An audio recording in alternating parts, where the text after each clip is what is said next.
Hey, it's Rocky. Welcome to Richer Soul. Today's guest is Justin O'Hire, who has an amazing journey to success. Justin's going to share how to take your business to the next level. Listen in to hear the lessons he's learned.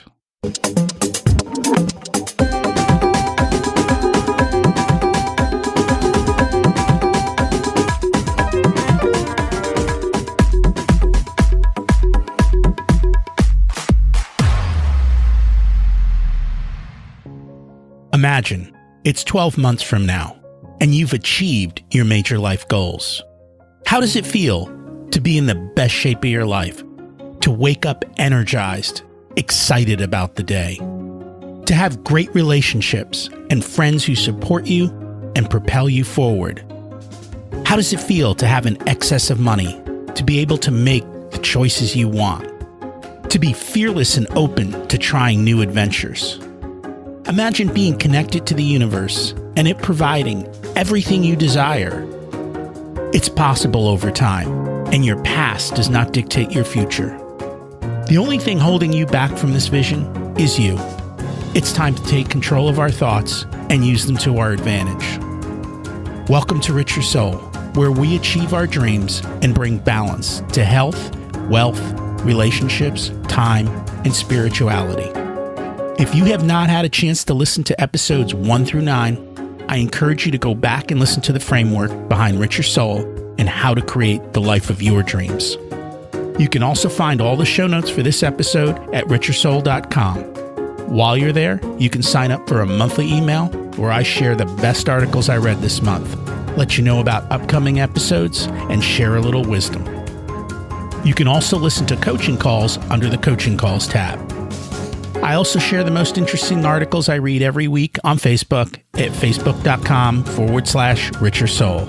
And there's also a Facebook group where you can ask questions and interact with other listeners. Today's quote is from Chuck Palahniuk. Find joy in everything you choose to do. Every job, relationship, home, it's your responsibility to love it or change it. Think about that. Everything we do is a choice. Not doing something is also a choice. If you don't love what you're doing and the situation you're in, it's your choice to change it. Continuing down the same path is also a choice. It's an easier choice and probably less scary. But the reality is, the scary part is where you end up 20 years later if you don't choose differently today. As we listen to Justin's story, you can hear about his past. And you can also see that his past did not dictate his future. He made a choice to go a different way.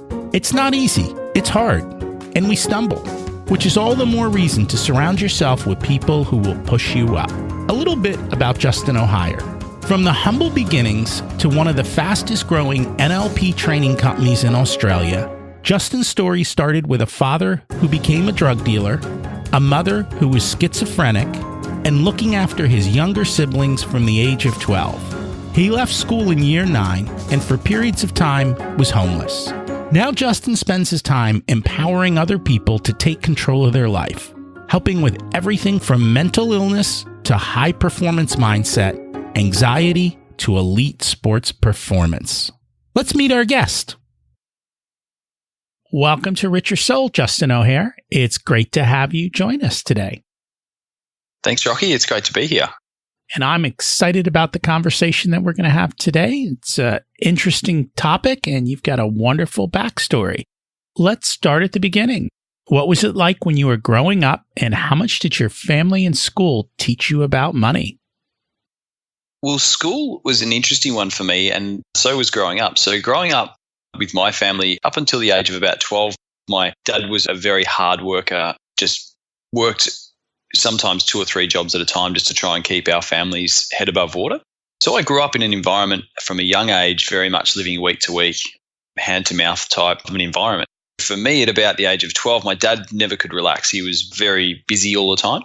Then one day someone handed him a joint and said, try this to calm down and relax. And it was the first time he said in his life he'd ever relaxed. And one thing led to another. And within a couple of years, he'd stopped working, started drug dealing, and was a fairly heavy drug user. My mum ended up with schizophrenia, and I'm sure that a lot of that has to do with drug abuse. Yeah, so it was an interesting growing up. So money would come and go depending on the season. It's an interesting one. But yeah, so money would sort of come and go out of our house. Times we'd have money, times we wouldn't. I didn't grow up around money. I didn't understand money. I didn't have the concept of investments or anything like that. I sort of grew up very sheltered from any of that sort of stuff. Went to a low socioeconomical school where school didn't really teach a whole lot about money. For me, school was more about getting through and survival than it was about prosperity. I guess, Rocky, the thing for me was that not having an understanding of anything to do with money other than money was a means to survive. And that was quite a common thing for me right through until about the age of 26 when I had my daughter. I met my now wife at that time, and we'd been dating for a couple of weeks, and we really liked each other. So we did what couples do when they like each other and decided to have a baby. And I use the word decided very loosely. It was kind of a bit of a surprise. And I think holding on to that little girl for the first time and looking into her eyes and knowing what sort of an example and people I'd had around me in my life, what sort of an example do I want to set to her? And that was kind of the first time that I started to really look at, okay, what is out there? There has to be, some people have money, some people don't, some people live week to week. And I'm sick of living week to week. I didn't enjoy it. Most paydays, I was hanging out for payday just to get to that point where I had enough money to pay rent and people would be chasing me for bills. And I lived that life for a long time. In fact, my relationship with money was so poor that I knew that if I got a bill and I couldn't afford to pay it, I would let it go and ignore it until it went to the debt collector. And when the debt collector would ring and say, hey, you owe money, I would say, oh, there's been a mistake. And I knew the system that well that I would actually tell the debt collector to send the debt back to the provider.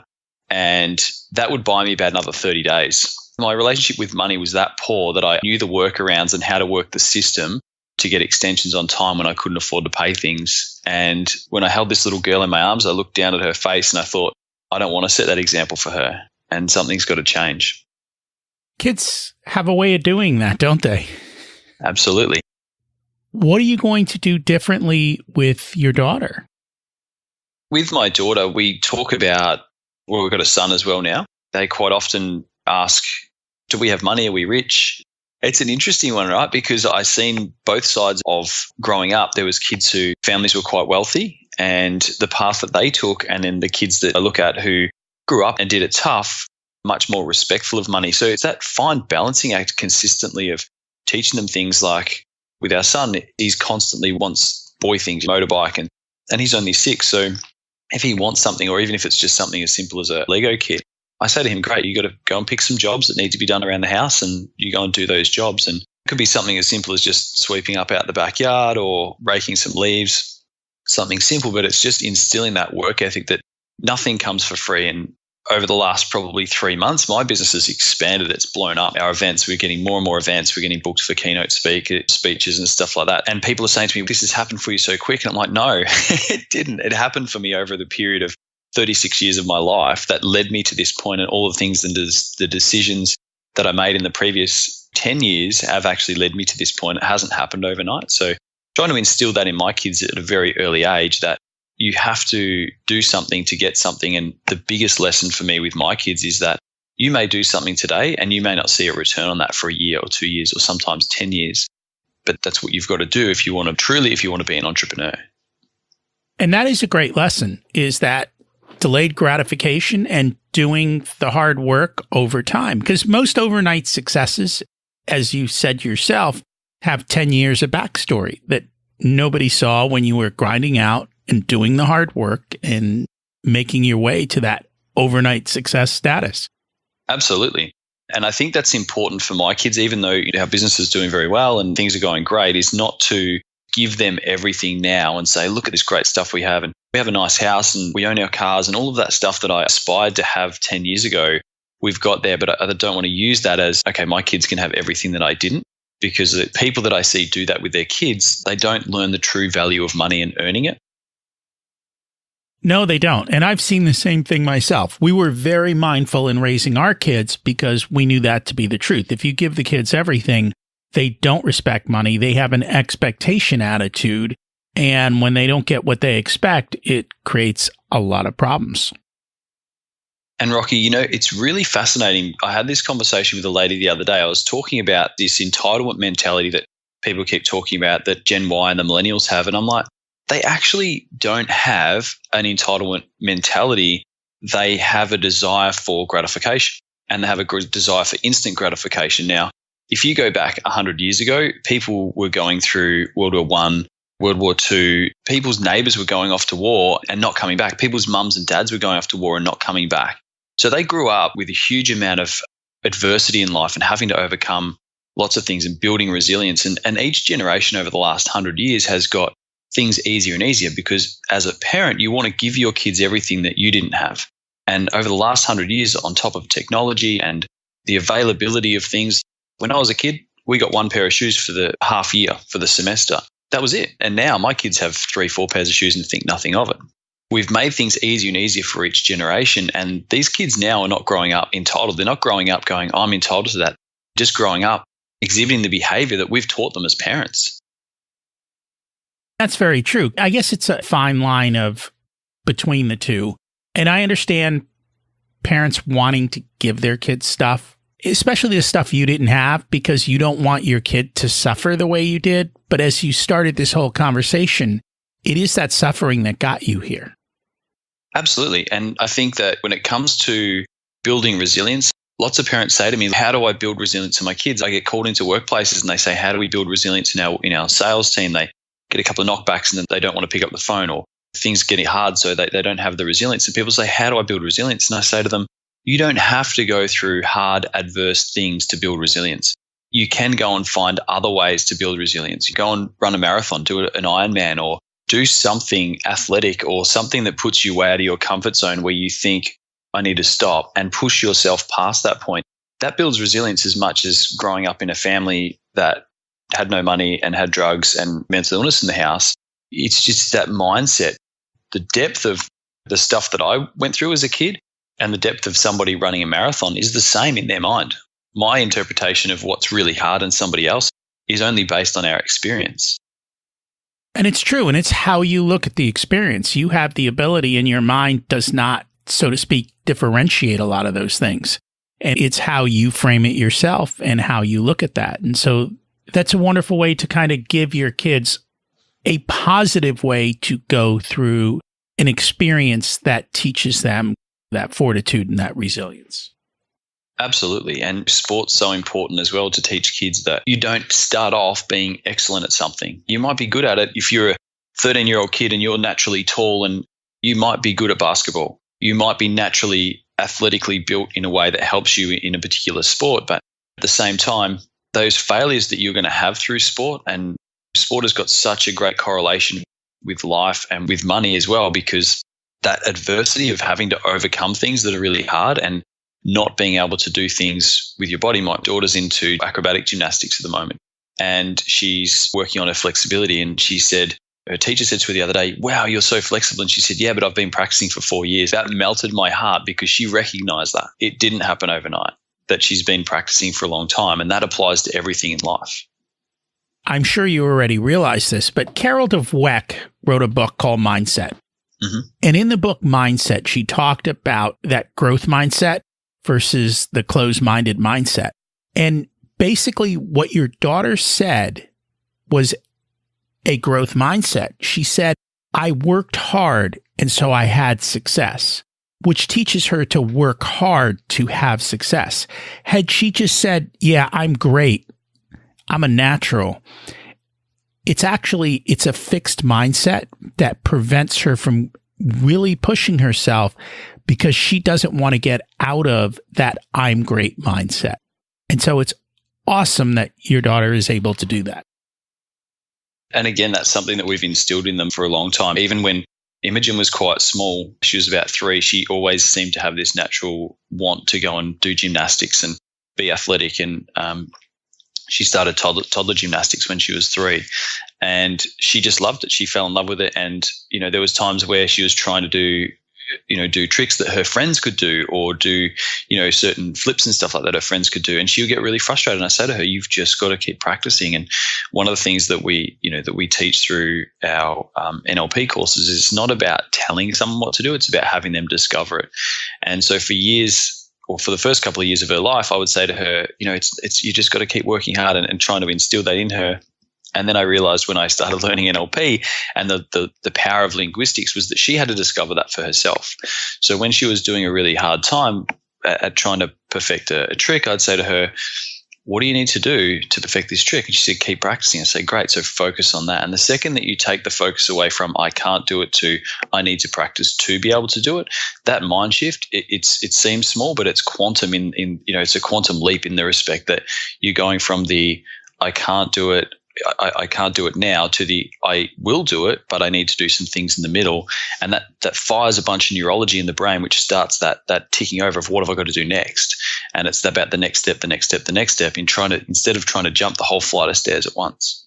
And it's a process. Learning is a process, and you got to just keep showing up and keep pushing and keep taking the next step, keep falling down, keep getting back up, keep taking the next step. I mean, that's literally what it is. It's that 10 years, and that's what you do. And I think people just need to look and think it's overnight, but it's not. It's that constant thing of what you're talking about. Absolutely. Where did the turning point come from? Because we kind of jumped from you're in a not so great place, you have a kid. How does that whole turnaround happen, though? I mean, there's missing points in there. Yeah, there is some missing points. My first thing was I started with reading, and at school I really did not like school. I didn't seem to fit in anywhere at school, which now I look back on and I'm quite proud that I didn't fit in, because again it put me in a different headspace, I think, in my life. But I didn't fit in. I was bullied at school. There was times where I bullied people as well because I was lashing out. So leaving school, I went into being a mechanic by trade. Followed in my dad's footsteps because my dad was my hero. As much as he had some quirky things about his personality, he was my hero. And I was working on the tools. I spent a couple of years in management and then went back to working on the tools when my daughter was born. And I remember at that time thinking, there's got to be more out there. Like, who are the people who are doing really well, and what do they do differently? And I think the first book that I picked up was Richard Branson's Losing My Virginity, his first autobiography. And that book was really incredible to see the story that the things that he'd been through, because again, at the time, we didn't have social media, at that particular time in my life. Social media was only very, very new. I think there was MySpace and stuff like that before even Facebook. So it wasn't the exposure to these people that we can get now. So when I picked up his book and started learning that, he's not the guy that's on TV, at the time that had Virgin Blue in Australia, which is our Australian brand of airline service. He wasn't the guy just on TV who owned an airline. He was a guy who came from nothing and built that to where it is. So reading that book and understanding that, people do start out over here, and that there is a bunch of steps that they have to take to get to where it is they want to go, and it's not a binary process. It's not a from here to here process. It's a squiggly line, I guess. That was my first book, and that was kind of the turning point in my mindset of, okay, well, there is other stuff out there. There is other ways of thinking. I just need to find out what they are. And then I became a bit of a bookworm for about 2 years. During 2008, I was sacked. I was sacked for my behavior. I was a manager. I was managing about 35 staff. I got called into the office. They said, can you grab a seat? And I thought I was in there. You're going to be told what a wonderful job I was doing, because financially the business was performing really well, but my behavior toward staff, toward customers was focused around money, and it was focused around the growth of the business rather than serving my staff and serving the customer.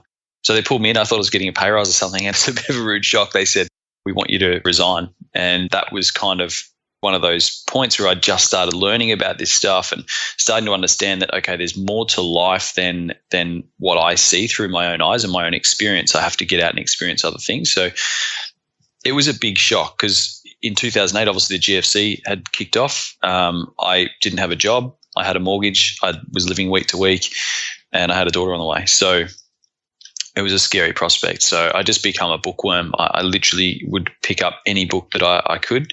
I'd borrow books from people, and I started talking to other successful people. I have a rule that I teach people now in my classes, is that you need to find 5 people doing 5 times better than what you are doing in your industry. So if for me, I want to be a public speaker. I go and find those, I think we've all got those mentors that don't know we exist. Whether it's a Tony Robbins or it's a, whoever that sort of famous person is that we look up to, go and find 5 of those and just watch what they do and just immerse yourself in their content and their story and how do they get there, because it gets you outside of your own story. And doing that changed my mindset. I went on a bit of a job hopping pathway for the next 10 years, kind of just trying to find my feet. I tried my hand in real estate, some sales jobs, management jobs, and nothing sort of seemed to really fit the mold until I come across NLP. That was a big turning point for me. We'll dig into the NLP, but how did you just keep going? I mean, it sounds like you went through a whole bunch of different things, and I'm sure you had struggles throughout that, and yet you just kept getting back up and trying again? I think growing up as a kid with the things that used to happen, I mean, it was not unusual to be walking out to go to school, and my mum would have our two leather lounge chairs pushed together, and she'd be sitting them like a boat and she'd be rowing. I would say to her, "What are you doing?" And she said, "I'm rowing." "Where to?" She goes, "I'm rowing to England. I'm a Viking." I was like, "Okay, cool. All right, well, I'm off to school." Like growing up in an environment where things weren't normal and having to overcome that, and it gave me tools that probably I'm very, very grateful for. I mean, I love my mum dearly, and I'm so grateful for every single experience that I got to have with her, because when things did get tough for me, nothing was more tough than having to go and visit your mum at a psych ward, or my mum's carer from the age of 18 to 26. So there was nothing more tough than trying to get someone in psychosis to take their medication. So when things got tough, they didn't really get tough. Like no matter how bad things got, it was never that bad. When I lost my job, I did a bit of bar work. I did whatever I could to just try and keep the bills paid, but it never really felt tough. Maybe it did at the time, but I just kept focused on what I want. And even though I didn't have the money to have what I want, I was frustrated at times about not having what I wanted. By being focused on that one thing that I wanted to be on stage. I knew that from the age of about 23. I went to a training course with my work, and there was this guy, he got up, Rick was his name. He got up and he spoke in front of the group, and he had everyone engaged, everyone laughing and joking and mucking around. I'm like, I want to be that guy. So I just kept focused on that the whole time. Every time something got hard, I just stayed focused. That's where I'm going. I don't know how, I don't know why, I don't know when, but that's where I'm going. And that's just grit. And I've always tried to figure out, how do you put grit into people? And adversity seems to be one way, unfortunately. Yeah, look, I think adversity certainly creates that feeling of grit. But, like I work with clients now who were privileged in their upbringing and who did have really good lives, and they've got great businesses. And when things get tough, the one thing that I say to them is, if you stay focused on what you want, see, the thing with the brain is that it can't focus on two things at once. Our brain's very, very good at, multitasking, but it can't focus on two things at once. You think about two things or several things at once, but it can't really truly focus on one thing. So when things get tough for me, in each stage of my business growth, putting on my first staff member was horrifying, because I'm all of a sudden, if I had a bad month and I didn't make any sales and nothing happened, and I could cope with that, but I can't do that when I've got a staff member. So what would happen is my mind would start to go into this, oh no, what happens if I don't make sales? What happens if I can't pay Josh? What happens if, I can't pay his wage, and then he's got a mortgage and he's got kids, and, that those things creep into your mindset. And knowing the tools that I've got is to stay focused on what I need to do, stay focused on my goals, stay focused on my vision, and do the things that will get me toward that. And all of those thoughts kind of fall away because your brain doesn't have the power to actually focus on the problem and the solution at the same time. I've heard many entrepreneurs say that, in the sense of their biggest struggle is making payroll week after week, and you have to do it because people depend on you. And that puts a tremendous amount of stress on the business owner. And it's one of the things people really don't talk about. Yeah, I think it was a big shift for me. Out of all the things I've done in business, nothing ever seemed to scare me. Like I wasn't worried if the business didn't work, I'd just go start again. I'd read the stories of the Richard Bransons of the world who, and he's someone obviously I really aspire or look up to in the respect that he went broke a couple of times before he made it, and he didn't let that stop him. So I've always had that mentality of, I don't care what happens or how bad it gets, I'm going here. I just don't know how yet. But the big shift when I put somebody on as an employee, that was a big shift. That was probably the thing that scared me the most, of actually committing to somebody. And now we're looking at putting on our fourth employee now, and it doesn't get any more comfortable when you're sitting across from the table of someone, looking them in the eye, saying, I'm responsible for that person's livelihood. They're going to spend at least half of their life in my business, helping me live my dream. I've got to be able to return that, not only in a monetary figure, but also in a way that makes them feel like they're part of something special. And all of our team will just work weekends if that's what it takes. They'll work nights, they'll work mornings. They work the hours that I work as a business owner because they're so passionate about the vision. And having that drive, the money becomes secondary. But when you lose track of that, when you become just a business for the sake of having money, and I see this in businesses all the time, when I go into a business and talk to a business owner and they're struggling, I can guarantee either they don't know what their vision is and where they're going with their business, or they do and they're stuffed. They're not sharing it. Absolutely, yeah. And sometimes they don't know, Rocky. This is the thing I see in businesses, is sometimes that people start a business thinking, oh, this is going to be a little business, we'll make some money out of it, and then it gets bigger and bigger and bigger. And before they know it, it's a good sized business. They've got 10 staff, 20 staff, 30 staff, and as it's growing, that they lose track of communicating with their people. What is the vision? Where are we going? Or they didn't have one in the first place. If you start a business for money, it's the wrong idea to start a business. And yet, that's what most people do. It's like, why are you starting a business? Because I want to be a millionaire. Yeah. And unfortunately, that's the wrong why. So why don't you share with us, what is the vision of your company? Yeah. So the vision when I very first started this company, and it has not changed, and it probably needs to change the wording a little bit because we've evolved as a business, but the vision of Inspired Results has always been to inspire the world to be a better place, one person at a time. And, we now get to do that to groups. We had an event last week, and we had 65 people turn up to an event, and being able to be in front of and for a speaker, that to be self-generating 65 people may not sound big to some of the other speakers that are out there, but to me that was huge. That was a milestone for me, of having 65 people in a room giving up their own time and their own money to come and listen to what I had to say. That's kind of the vision, and having people come up to me afterwards and go, thank you. And I explain it a bit like, I don't know if you've ever been bungee jumping, but the very first time I went bungee jumping, I walked up to the edge and the guy's like, 3, 2, 1, jump. And as he said jump, I was like, hesitated and stopped. And I was still standing on the platform, and this happened about 4 or 5 times, and he kept saying 3, 2, 1, jump, and I just wouldn't jump. And I tell this story at the training, and on the 5th time he said 3, 2, 1, jump, and I kind of just hopped off. And as I went all the way down, it was exciting. The exhilaration kicked in, the fear disappeared, the excitement started, and it was really cool. And then I got off. I walked inside to get my photos, my souvenir photos, and the lady said, "I'm really sorry, the camera didn't go off. You're going to have to do the jump again." And you could not have caught me on the way back up to go for the second jump. The first jump I was so nervous before I did it, but the second jump I was running up there. I'm like, yes, let's do this again. And that's what I say to people is that, when you take the jump, it becomes less scary. But if you sit there trying to work out how am I going to do it, and strategically what am I going to do, and what needs to happen first, and too much planning, sometimes you just got to jump. And taking that jump is that just taking action, just doing something, even if it's the wrong thing. It turns out in the future, doing something helps all of those emotions disappear. It helps because again, you're only focusing on where you want to go. And having people come up to me after an event like that and go, I'm just going to jump. I'm going to take the jump. And people who, out of the room, 50% of people don't buy a product. We run an event, 50% of people walk out and go, thanks, I got everything I came for.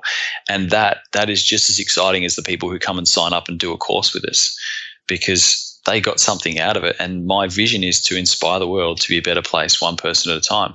And if I live that vision and don't make a cent out of it, I don't care. And that's awesome.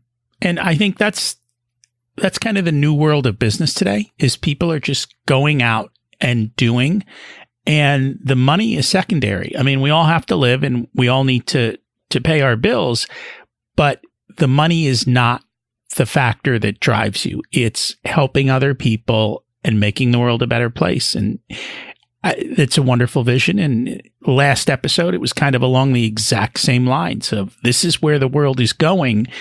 You need to start going that direction, or you're going to find yourself in trouble, because as the world changes, people who are just looking for money are going to be replaced by robots and artificial intelligence and everything else. And it's going to be harder and harder for them to be able to do that. Absolutely. And I think that that level of thinking, of being nimble and on your feet. I mean, we live in a technology age.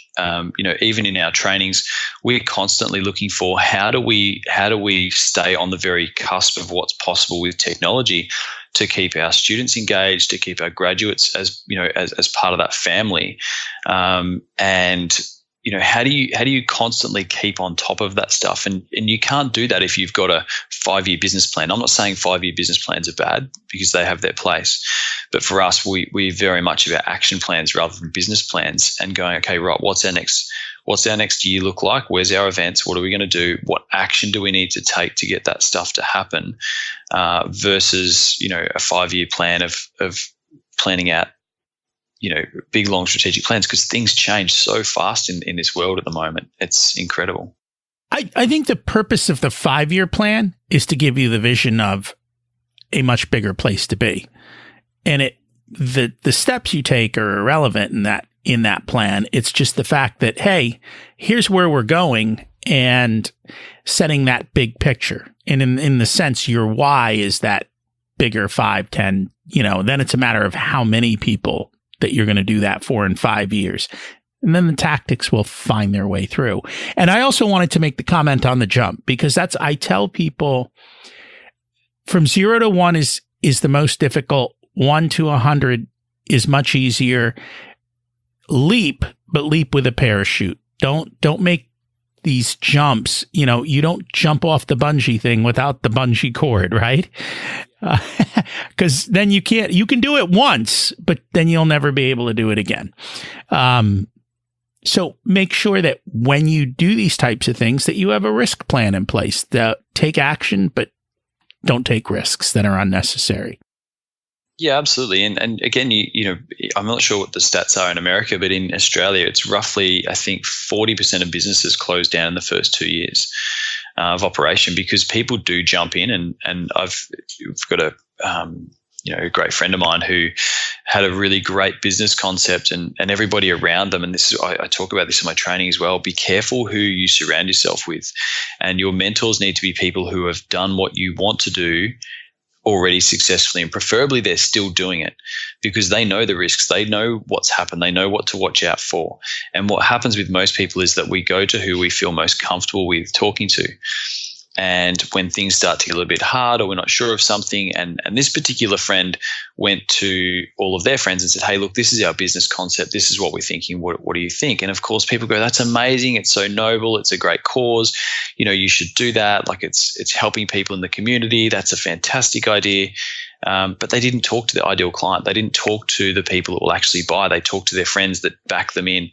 I always say, my mum's that person for me. If I said to my mum, I'm going to go and be an astronaut, she's like, you can do anything, sweetheart. Like anything you want to do. You're so smart. You are so clever. You can figure it out. You can find a way.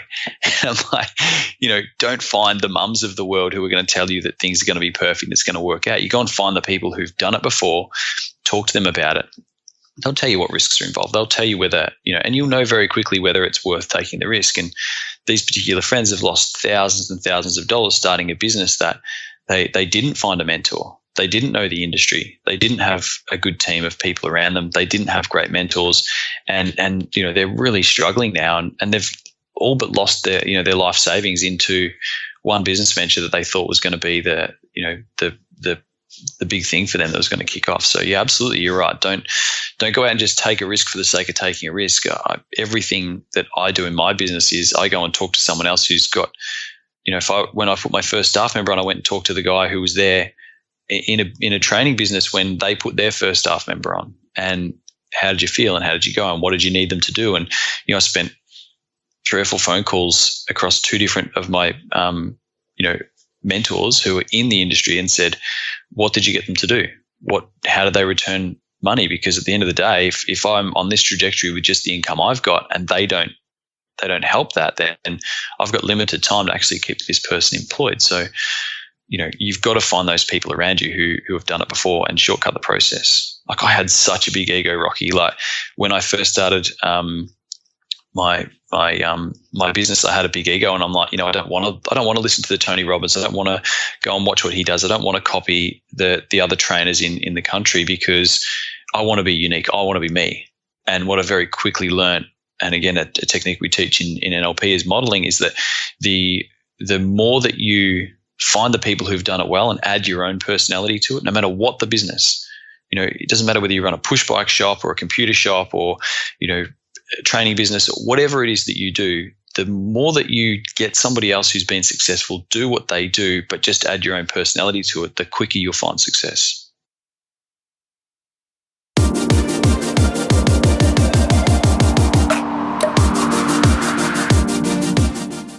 We will be back with Justin in a moment. Having help from someone who's had success can push your business further faster. You have to find the right person to help you through the blocks. I help business owners understand their numbers and be focused on improving them. Justin spends more time specifically on mindsets and changing them through NLP or hypnosis. We each have our specialties.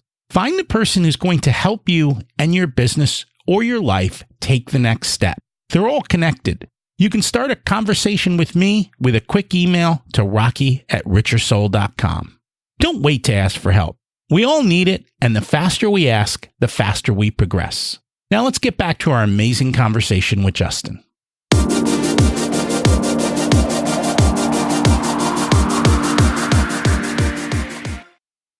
I have also found in the U.S., I think, a large majority of businesses do fail in the first year, second year. And a big part of it is, first off, is cash flow management.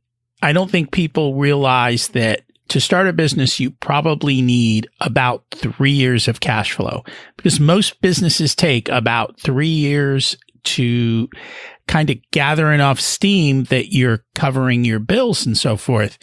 And if you don't have that run rate, then a lot of times businesses will run out of money. The second thing is it sounds like with your friend, it was an excessive risk situation where they bet all their eggs in one basket.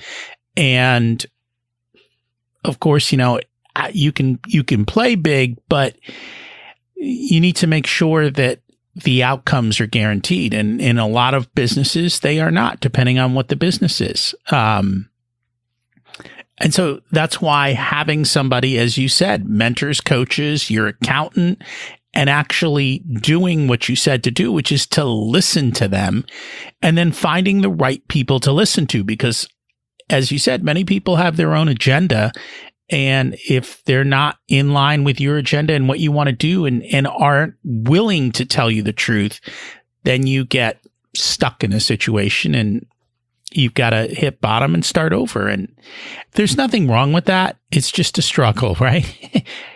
Absolutely. Yeah. I mean, it's interesting because I say to people now, people who come and graduate from our courses and they go, I want to go and be a coach. Like, that's what we teach people to if that's what they want to do with their training, is to go and be a coach. They say, I want to be a coach. I'm going to leave my job and go and be a coach. And I'm like, okay, cool. How much money you got in the bank? And unless they've got enough money, I mean, coaching's probably a little bit unique in their respect that from a business point of view, it's quite a low-cost startup. You don't have to have an office. There's a lot of coaches now that work remotely. But, I say, how much money you got in the bank? You've got to be able to survive for 6 months minimum without earning a single dollar, because the second that you start to get that scarcity mindset with money, how can you coach someone with a scarcity mindset?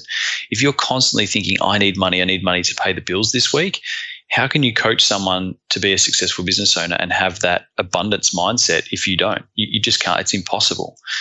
In saying that too, when I started my business, it was out of sheer determination. I started with $2,800 in the bank. I had a $1,500 mortgage due in 2 weeks and no other source of income. I made it work, but I highly recommend not doing that.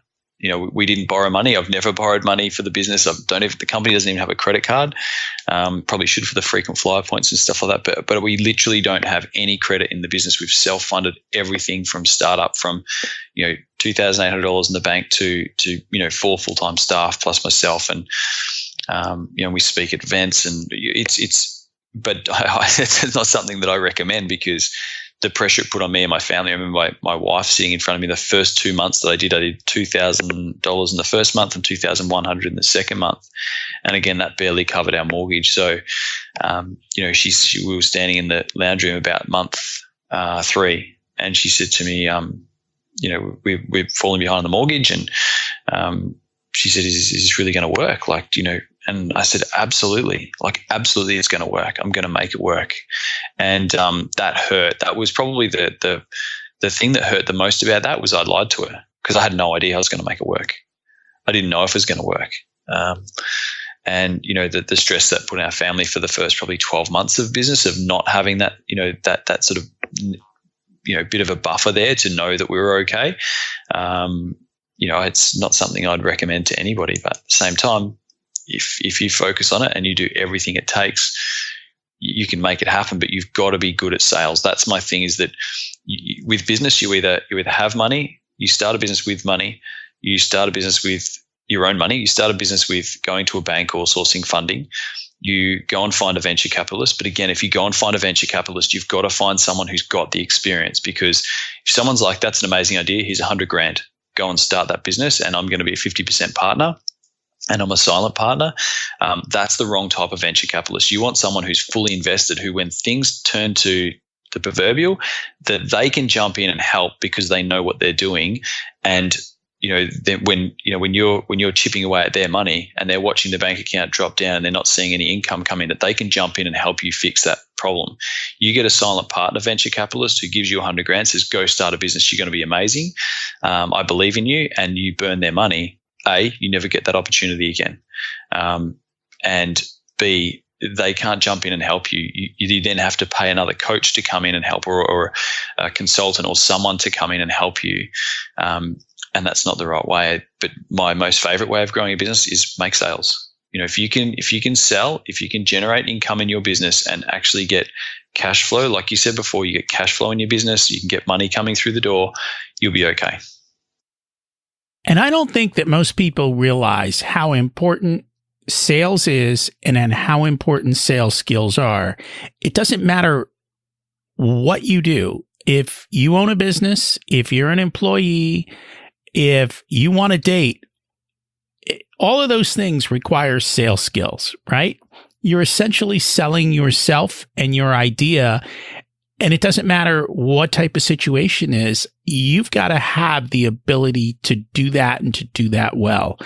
And that is what drives the revenue that can allow you to have the things that you want. And so it's one of those important skills to build that most people, I think, ignore. And then they wonder why someone else is having success and they're not. And I think a big part of sales, and people need to understand, sales is not forcing people to buy stuff if it's done correctly. Sales is about helping solve people's problems and providing for their needs.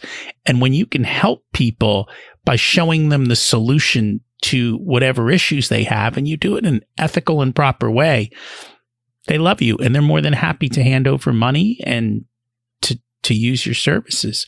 And it's good that you start your business without debt and you continue to run it without debt, because that creates a solid foundation. If you hit a difficult time frame, you don't have to worry. If we go into a recession, you don't have to worry, because you have a solid base on which you've built your business and you can weather a storm. And so being able to do that is highly important. I think a lot of business owners tend to borrow and they borrow excessively. There was just a story here in the United States. It turns out that there's some very arcane laws. And of course, when lawyers who sniff out money can find a way to screw people out of money, so to speak, they started giving out debt that they actually had. It was almost like no recourse to the borrower. So you signed up for this debt and the interest rates were through the roof for these business owners, 20, 30%. And if you missed one payment, they essentially foreclosed on your entire business and they took everything you had. They wiped your bank accounts. They didn't even have to go to court to do this. They just filed a piece of paper and literally in 48 hours, everything was gone. And so debt can get very bad at times. You need to make sure you're on top of it. Absolutely. I mean, debt's one of those things that in some businesses it's necessary. I was helping out a business about 12 months ago and I went in there and we looked at their cash flow forecasting, which again, something that people don't, it's simple stuff that, if you have an accountant, you should be looking at that stuff every as often as you can. Cash flow forecasting, what money have we got coming in? What are our expectations of revenue? What are our costs? And, some, especially retail businesses operate on fairly skinny margins. So you don't have a big margin for error. And I was having a conversation with those guys and, they're going, okay, we need to borrow some money to top up the account because we've got all these bills and we can't afford them. And I'm like, guys, just stop. Where is the best source of money? You've got product in the shop, sell it. Sell your product. That's where your money comes from. Like if you focus on that, you focus on getting money, focus on getting revenue, focus on getting customers to hand over money, you've got stock in your shop. And this was a business that I think had it continued on the trajectory, our cash flow forecast said they'd be bankrupt in 2 months. That business took us 12 months to get back on top in the black. But we managed not to actually borrow a single cent to turn that business around based purely on the ability to increase sales, look at our costs, and actually manage the business effectively rather than just kind of expecting that people will walk in. And that's a big thing that shifted in business is that people don't just walk into your shop anymore and buy things. Like we've got online. We've got access to information. And I think the latest research that I heard was that 79% of people walk into a shop already knowing the product that they want to buy. So, that's a scary concept when you think, the ability to show value to a person is a lot harder. So the skill of the salesperson has to be a lot sharper because once you get into that whirlwind of debt and borrowing money to try and save your business, it can be a very quick road to closing your doors.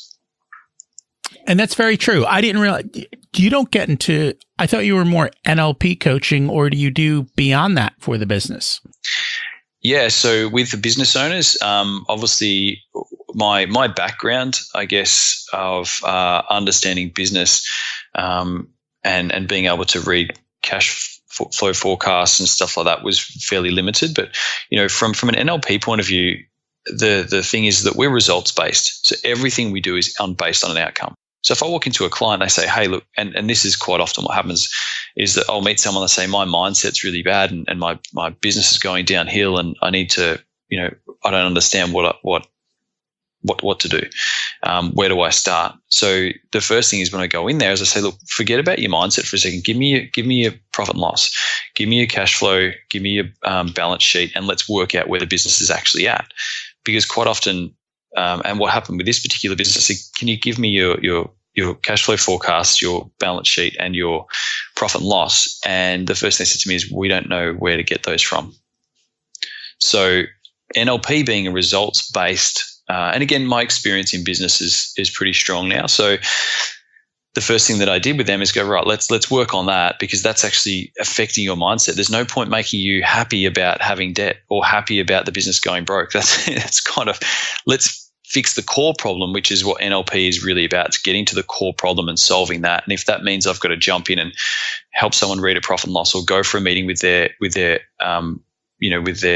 accountant or their CFO or whoever it is and start to work through the problem, then that's what I do. That's, as a coach, that's what I do. So yeah, mostly teaching people NLP and hypnosis. But, if I've got a client and they need a problem solved, that's what you do. So just out of curiosity, when you walk into most businesses and ask that, what percentage of them know their numbers, know their cash flow, know their balance sheets? I think a lot understand that they need to manage money, and quite often they look at their bank account. That's probably the thing, is that most people look at their bank account rather than than their numbers. I've had businesses where I've walked in and said, right, guys, what's your cash flow like? They go, great, we've got 60 grand in the bank. I say, good, what do you owe? I don't know. Well, what is all of your stock that's on the floor? What do you owe? And they're like, well, no idea. So we go and pull those numbers out, and you find that, yeah, you've got 60 grand in the bank, but you also got, $150,000, $200,000 worth of stock that you haven't paid for yet that's sitting on your floor, and you've only got a stock value of 150 grand.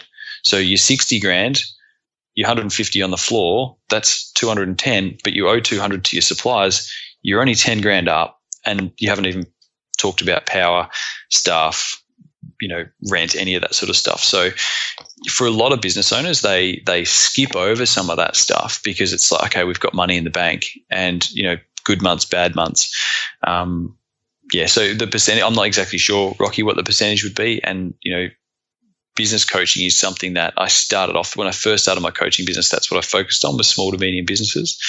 And as I said, that's shifted a fair bit now. But for most people, when I walk in there and say to them, right, what are your numbers? Most of them would be able to recite some of them. Most of them don't sit down and go through their profit and loss and really understand it. And that doesn't surprise me. I ask just because I always want to see what different people experience, and that's similar to what I experience. And literally, that's the number one thing in my coaching. That's where we start with your cash flow and your profit and loss. Because if you don't know where the money's flowing, everything else doesn't matter. I mean, your business is there to make a profit, and you need to understand what that is. And a 60 grand in the bank account, as you said, is not necessarily profit. And unfortunately, some of those people then go, oh, I can go buy, a new truck for the business now because I've got the money. And in 2 weeks, they owe taxes and they owe bills, and the whole thing kind of explodes. You have to understand these numbers. And if you don't, then, as Justin said at the beginning, get people to help you. This isn't rocket science. It's not difficult, but I think the biggest problem we have is the mindsets behind it and the blocks. And it sounds like you've kind of shifted to helping people with that.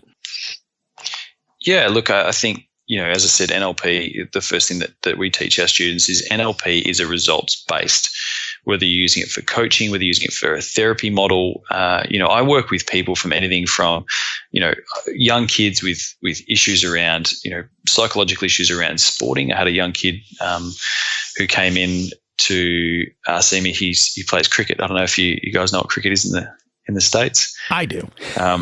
You do? Good. It's like it's, I guess, the Australian version of baseball.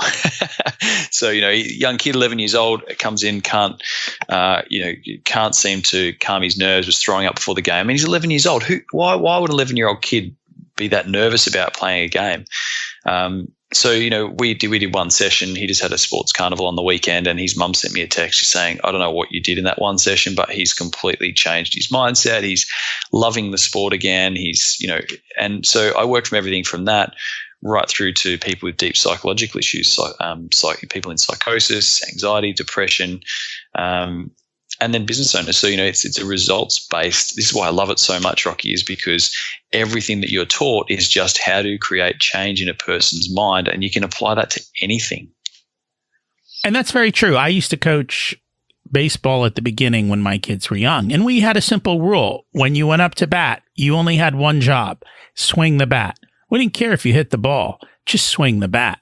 And the more you get comfortable just swinging the bat, the next thing you know, occasionally you're going to hit a ball, and that just creates the confidence, and then you start building up that habit and that movement, and your body starts firing all the neurons, and eventually it happens. But if you have that mental block that prevents you from doing that, and that doesn't allow you to, then sounds like that kid did.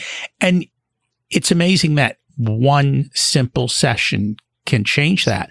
So what is the basic thing that happens in that one session or multiple sessions that you have with business owners that you get them to change? What mindset are you shifting? Yeah. So first thing is, like I said, it really comes down to what are you focused on? And again, when a business owner comes to me and says, because I generally don't get called into a business owner who's going, things are going amazing. We just thought we'd get a coach in. It's normally things are, turned upside down. We don't know what we're doing. We lost, or sometimes they come to me because they've actually got depression or anxiety, or they've got some kind of psychological, thing that they've been medicated for, and the medication's either not having the effect that they want, or it's dampening their moods even more. So, they come in here for that kind of stuff. So the first thing is I say to them, what are you focused on? And that question normally uncovers what the problem is very quickly, because generally they're focused on the problem. And it's like if I say, don't think of a blue tree, the first thing people think of is a blue tree, because our unconscious mind doesn't understand the connotation of don't. It just hears blue tree, thinks of a blue tree. So if you're sitting there thinking, okay, don't think about my problem, don't think about my problem, don't think about my problem, don't think about my problem, don't think about the fact that we're going broke, don't think it's what you're focused on. And then, of course, you do get the negative emotions and the anxieties and all of the stuff that comes with that, because it's warranted. So the thing is that before you work on the symptoms of giving someone a pill to help them with anxiety, why are you feeling anxiety? What's actually going on in your life? And when you clear that out, the anxiety stops, or the depression stops, or when you get them focused on what they do want in a business and say, well, what are you focused on? They go, I'm focused on all my debt, my mountains of paperwork that I haven't got to, and all this other stuff over here, and focused on not being able to pay my staff and whatever else is happening in their life. You say, right, what do you need to be focused on? And they'll say, generally, sales, revenue, money. We need more clients coming through the door. Right, let's work on that, because that will fix the other problem. So it's shifting the focus from what are they focused on now, because that's not working, whatever it is, to what do you need to be focused on. And then from my point of view, it's a matter of helping them find those resources, whether that's me, a new staff member, changing their mindset, whether it's a mentor or a business coach who's specific to the industry. Whatever that is, it's a matter of finding those things that give them the resources to continue focusing on what they do best. And that's it. Where you focus your attention is where you get results. And if you're focused on the debt, then you get results of more debt. When you focus on the revenue and bringing it in, then that's what happens. You get more revenue, which fixes your debt problem. And you've kind of shifted now. Are you still doing a lot of one-on-one coaching, or now you're more so training coaches? More so training coaches, because for me to live that vision that we've got in our company of inspiring the world to be a better place, is that we need to have other people out there, and it's a bit like I explained this at our course the other day, is that it's like a multi-level marketing company in the respect that I'm not taking anything from those people under me. That's probably the difference between us and a multi-level marketing company. But if I can train 10 people, and those 10 people go and help 10 people a year, and those 10 people go and impact 10 people under them, and it's a flow-on effect. So it changes the world by giving people new skills. Our current system does not work. We have more depression, we have more anxiety, we have more suicide, we have a higher suicide rate than we've ever had before. We've got more businesses closing down. We've got, the stuff that we are doing is not working because it's not results-based. It's not focused on the core problem, what's actually going on under that stuff. We've got this ego that we put over the top of things that says, oh, I've got a business, so I need to be seen to have a nice new car, and I need to be seen to a certain way. And I can't let somebody know that my business is not going well, because then they might think less of me. And it's like, we've got to let that stuff go. We've got to get to results-based therapies, results-based coaching, results-based everything, so that we can actually get the result, instead of focusing on, okay, there's a symptom, let's patch the symptom up. So if I can train somebody to do that, if I can train 10 people to do that, and they go and have an impact on another 10 people every year, the flow-on effect over the next 10 years will be massive. Our goal is to get to training this year. We've trained 25 new coaches this year already. Our goal is to get to 100 by the end of this year. And, in the future, we want to be training 500 new people in NLP, whether that's in coaching, whether that's for business, personal development, for using just with their family.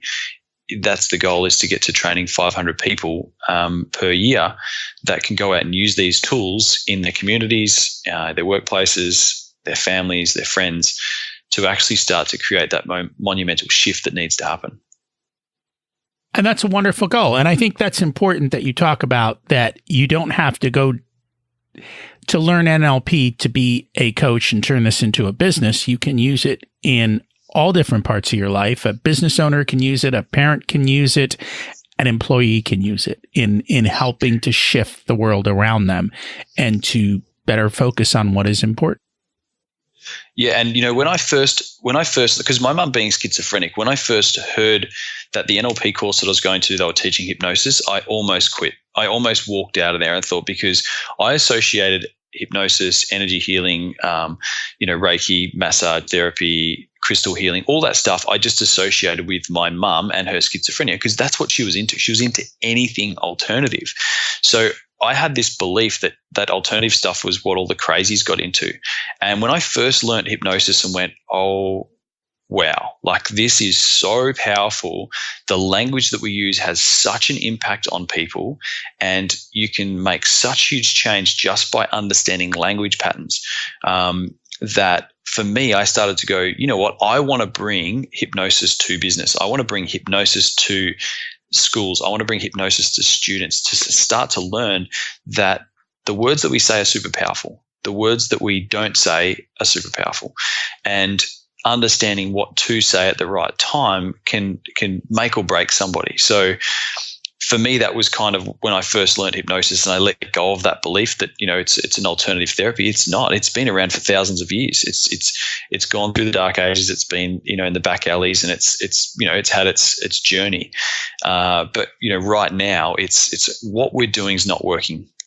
So we have to find other things. And hypnosis for me was that spark inside my mind that went, you know what, this stuff needs to be in business. It needs to get out of being an alternative therapy, and it needs to be mainstream. It needs to be taught at schools. And I've got 2 of my graduates already that are going out into schools teaching kids hypnosis and hypnotic language techniques, because hypnosis is not what we see on stage. Unfortunately, the stage hypnosis shows that we see, they're definitely hypnosis, but it's not what we teach. What we teach is more about how to use words to change the mindset of a person, both conversationally and in trance. And so I think that's important, because I think most people think of hypnosis and they think of what you talked about, watch the little, thing go back and forth, and now you're in a trance, and now, jump around like a chicken and squawk. And that's what I think people think of hypnosis, but that is not at all what you're talking about, is it? Not at all. And we can do that. Like as a hypnotherapist, once you've got a lot of experience, you can go out and do that kind of those stage shows and understanding language patterns and stuff like that. But the reality of teaching hypnosis, we had 3 people who came through our last course who were from a major mining company. Now, you can imagine men from a mining company have this wall of what's normal, and this kind of stuff's alternative. And all 3 of those guys came out just going, wow, like we need this in our workplace, because when you're having that conversation with a person, they just don't seem to listen, or you ask them to do something and they say yes and they go and do something else.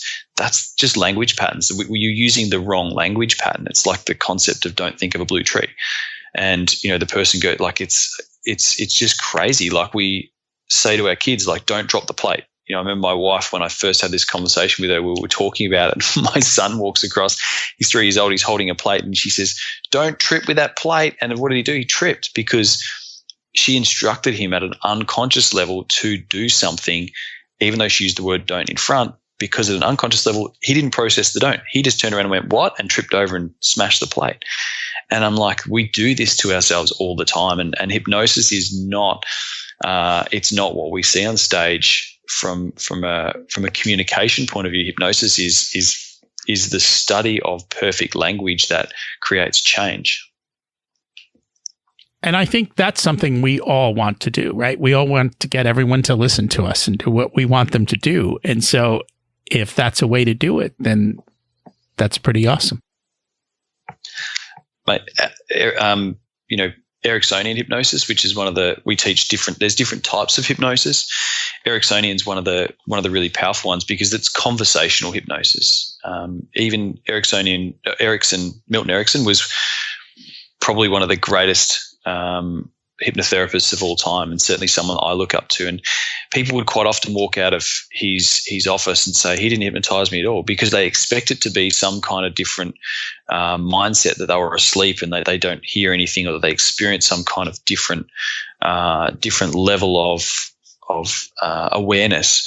And the reality is it's hypnosis is getting a person to actually really focus intently on what they want, and being able to, at an unconscious level, create so much neurology at the time that person's focused on what they want that it becomes a belief. I worked with a guy a while ago who came to me for business coaching, for sales coaching. And in the process of doing that, one of the things that came up was that he'd been a highly talented potential draft pick for AFL over here, which is our Australian Rules Football League. And he had a couple of teams at the national level come over and scouting him. And he had his body let him down. At the age of 15, he represented Australia as the captain. And at 15, his body let him down. And he had so much anger built up about that, because that was what he always wanted to do. He was going to be an athlete, and his calves had a condition called compartment syndrome, where the blood can get in but can't get back out.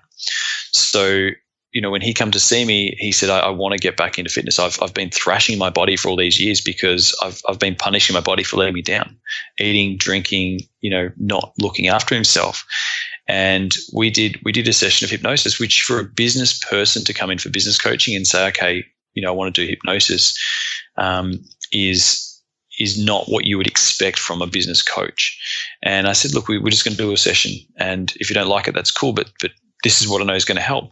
And he said, I want to go and run a half Ironman, which is 70.3 kilometers. I think it's about 40 miles between swimming, running, and cycling.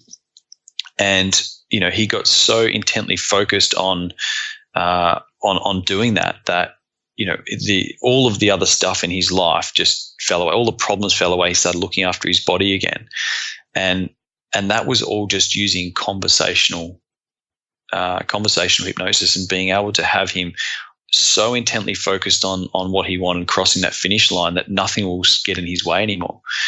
And he come out of it, and he said, I didn't feel like I was hypnotized.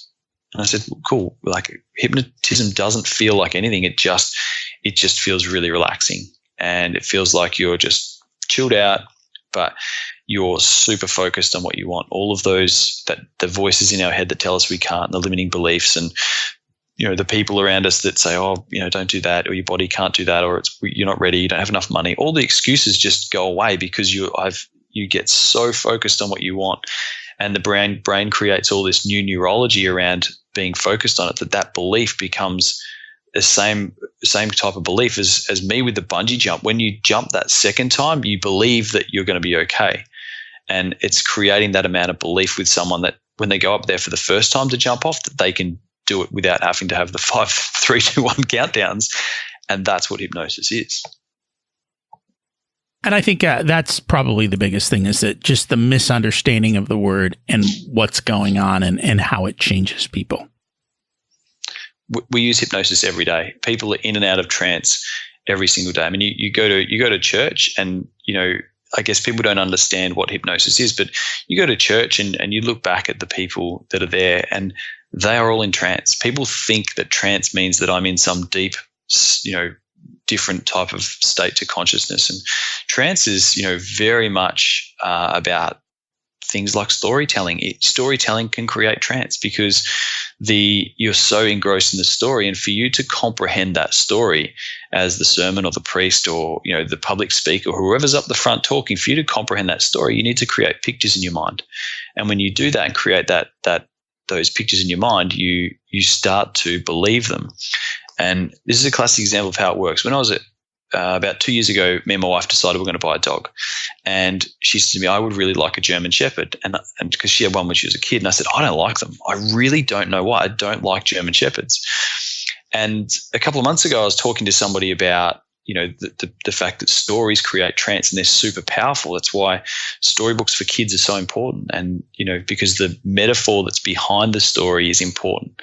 The Bible's another one. I'm not religious and I'm not for or against religion, but the Bible's one of those ones that has a huge amount of stories and metaphors that actually create a person to act or behave in a certain way.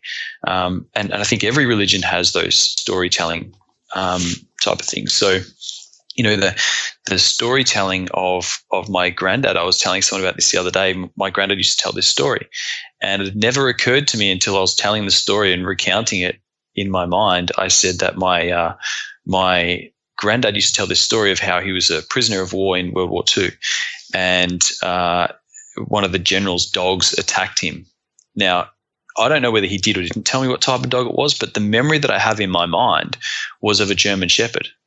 And I thought, wow, I wonder if that belief was from the memory that I created from the story that he told me. And that's what hypnosis does. It's not magical. It's not mystical. It's literally just bypassing the critical faculty, that part that deciphers what information comes in and out, and being able to get that message across.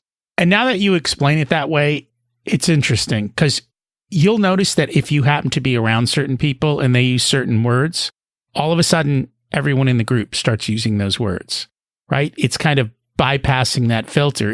The words you hear dramatically shift the way you behave, and you probably don't even realize it because most of those people didn't do it consciously. It got through that trap and into the brain, and it started that new pattern. And that's basically what this is. It's just as simple as that. Absolutely. It is just as simple as that. We teach hypnosis in 3 days, and people say, how can you teach hypnosis in 3 days? Well, hypnosis, like trance, is a naturally occurring state. Everybody's in trance at least twice a day, minimum. Once just before you wake up and once just before you go to sleep.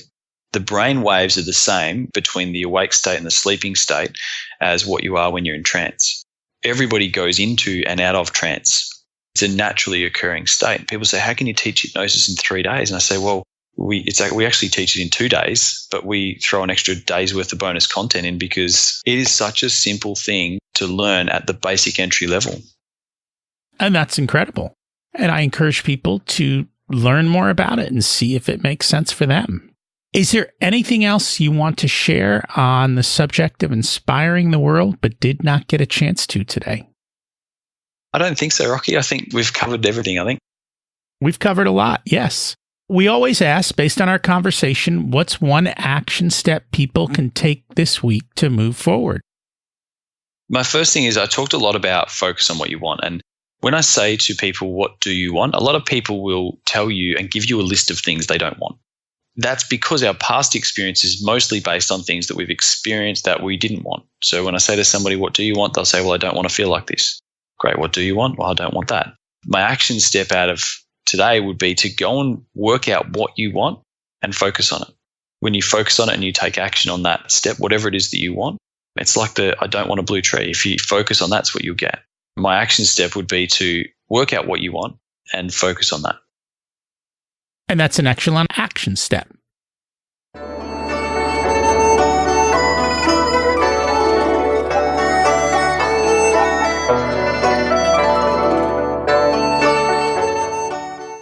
It's time to learn the secrets of life. Justin, what's your secret to living an abundant life? From a financial point of view, I think it's don't focus on money, focus on the outcome that you want to get. Money is one of those things that comes and goes. My mum used to say to me, it's made round to go round. It's a true analogy of when you focus on what your dream is, when you focus on what your passion is, and actually delivering. It doesn't matter whether you sell things from a $2 shop. If you're passionate about it and you want people to have that experience of having your product or your service or whatever it is, the money kind of takes care of itself. And I know I heard that so many times. You think, what a cop-out that is. Just focus on your dreams or focus on delivering an exceptional service, the money comes. But the biggest learning I've had over the last 2 years is the thing, Rocky. When I focused on money, what I would do was I would struggle to tell people what my charge was. I would struggle to charge what I thought I was really worth. The second that I focused on the result that they got from what they did with me, the money kind of just took care of itself. Money's irrelevant if you can get the person the product and service that they want. Yes, it needs to be priced right. You can't overprice things, but it's just the abundance is the abundance mindset of I'm just going to help or deliver this service to as many people as possible. The outcome of that is they'll pay you for it. And that they will. What did you learn later in life that you wish you would have learned sooner? NLP.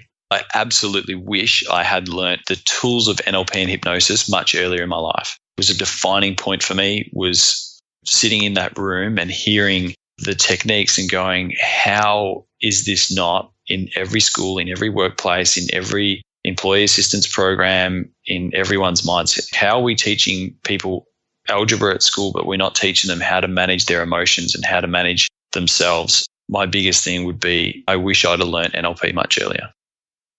And what's one piece of advice you'd give to your younger self? Drop the ego. I grew up with this chip on my shoulder that I've got a point to prove, and I come from nothing and I'm going to prove something to everybody else that I can be something. And that ego hurt me for a long time, because when you have an ego, having no ego is when we get out of bed in the morning and you look in the mirror, that's the person with no ego. Your hair's messy and no makeup on if you're a girl, or if you're a boy that wears makeup. That's the raw us. And the ego, the shell, the thing we put over ourselves, our mask.